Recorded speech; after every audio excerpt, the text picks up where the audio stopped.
Since the beginning of time, we have been fascinated by stories. Still today, we are fascinated by stories and films like Star Wars, Lord of the Rings, The Matrix, or Harry Potter.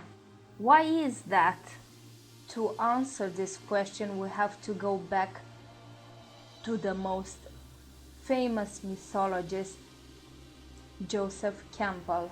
He wrote a very famous book with the name A Hero with a Thousand Faces. According to Joseph Campbell, we are all heroes in a way, and we are living myths because the myth speaks to us through symbols. In the usual story, in a myth, there is this person who lives a calm, normal life, nothing happens. But suddenly they receive a call for adventure. Somebody suddenly comes into their lives and tells them that they have to save a princess, or that they have to do something to save the kingdom, the empire.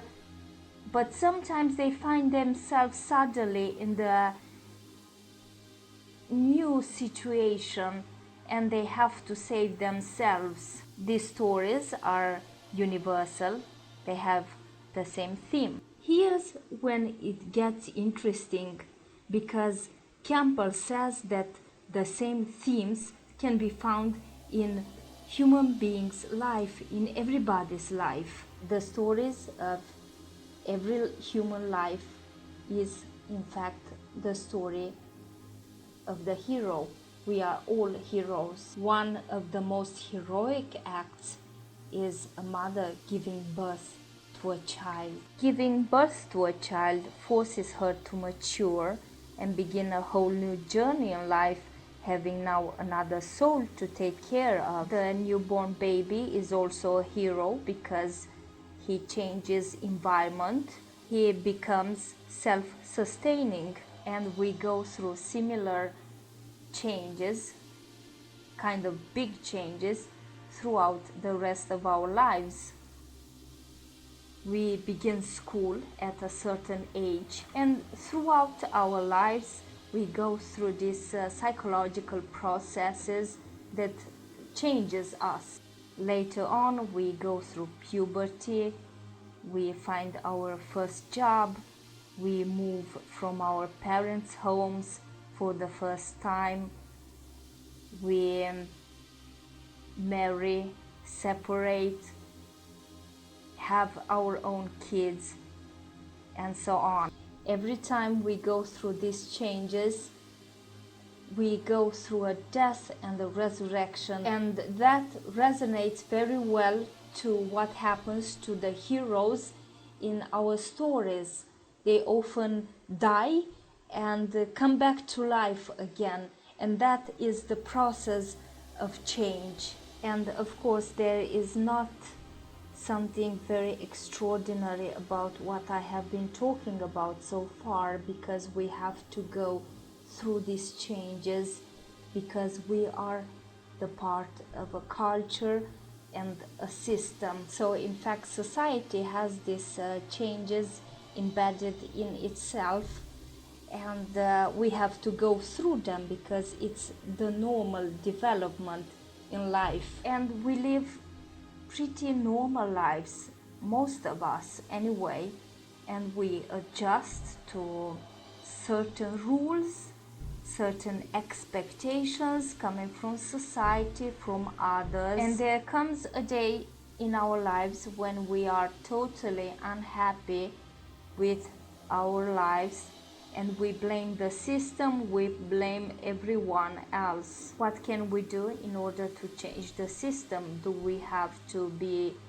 Gandhi, or can we all have the goodness and dedication that Mother Teresa had? Or can we start a great movement as Martin Luther King did? The right question should be, what did these three persons have in common? Joseph Campbell would say that these three persons, they never stopped listening to the call.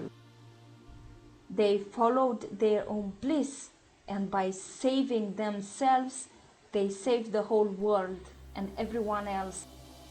So the question is, what is the call? Does it have to be a person that suddenly comes in our lives and gives us an object that gives us supernatural powers? Or is this object that gives the hero in the story something that we have within us already? Maybe you should remember what Gandhi said, and it was to be the change that you want to see in the world. To change the world, you do not have to change the system, you do not have to start a movement. The only thing that you have to do is to change yourself and to listen to the call.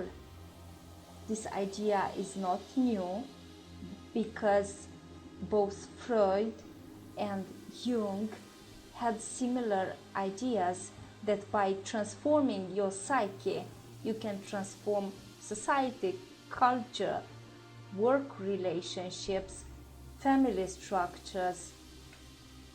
Even if the journey of the hero isn't easy, and it is not supposed to be easy, because you have to grow, to mature, to go through trials, through temptations, as every great hero did in myth and real life. The reward will be worth the journey and all trouble it caused. A hero always makes sacrifices, and the greatest sacrifice is to do something that will help others as well. In some stories of the hero in myth, the hero often wakes up suddenly in a trap or in some kind of prison that initially he cannot escape, or so he thinks, but eventually he will. So are we. We are trapped in traditions, in the system, in the norms of the society, in the expectations that others have. But not listening to the call doesn't make us very happy. And the call comes many times. It can come from people who gives us inspiration, who says, oh, you have a special talent, why don't you use it and do something really extraordinary so you can have a better life. Or sometimes we feel that we are trapped and we can't do anything else, and we do not even try.